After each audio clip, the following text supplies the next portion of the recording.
Kuya, pumasok na lang pala ako sa iba.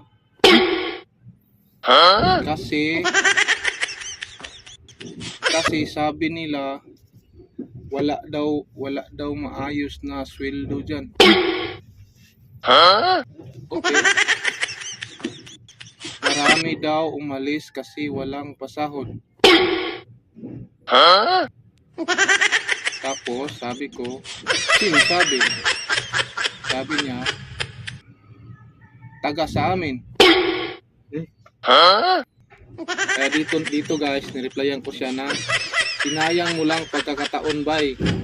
Pero okay lang, decision mo yan. Ikaw naman lumapit sa akin, nagkusa lang akong tumulong. Tapos dito guys, pinarward ko na yung latest payslip ng kasamahan ko na. Siyempre bias naman din kung payslip ko lang din.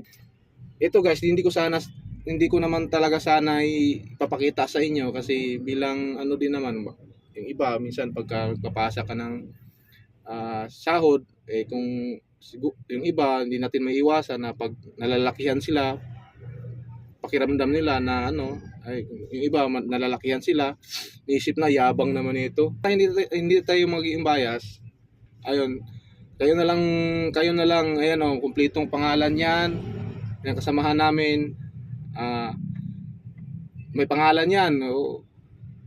Kung gusto niyo malaman, ay i-chat nyo kung paano niya nakuha yung ganyang sahod na 18 trips ganyan ang sinahod niya, 14.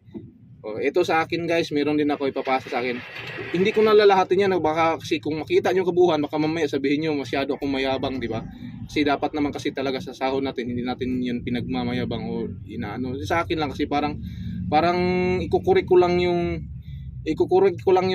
mga sabi-sabi na dito walang hindi maayos ang pasahod guys.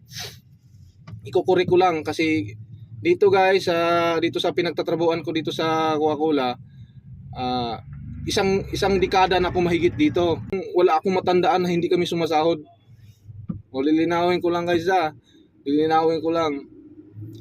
Kayo na umusga kung hindi ba maayos ang pasahod. Nandyan yung payslip. Hindi ko naman talaga dapat i-reveal sa inyo yung payslip reveal kasi sa iba ang dating mayabang, nagmamayabang, nagaganon. Parang naano ko dun sa sinabi niya na marami daw umalis kasi walang pasahod. Guys, correction. Dito wala akong matandaan na pagdating ng sahod na hindi kami pinapasahod. Pagdating ng sahod man, minsan madidilin ng mga kalating oras, pinakamatagal lang 1 oras, ganun lang ang dili sa amin dito. Hindi mo maiiwasan yan kahit saan kang kumpanya, kahit saan kang trabaho. Hindi mo maiiwasan madidili ka ng mga ilang oras ang sahod. Hindi ako tatagal dito sa trabaho ko kung kung walang maayos na pasahod. Marami na akong mga kasama dyan. Yung iba, mga pinsan ko dyan, nakapag-college sila, mga anak na nakapagtapos sa college. Dyan sa trabaho na yan.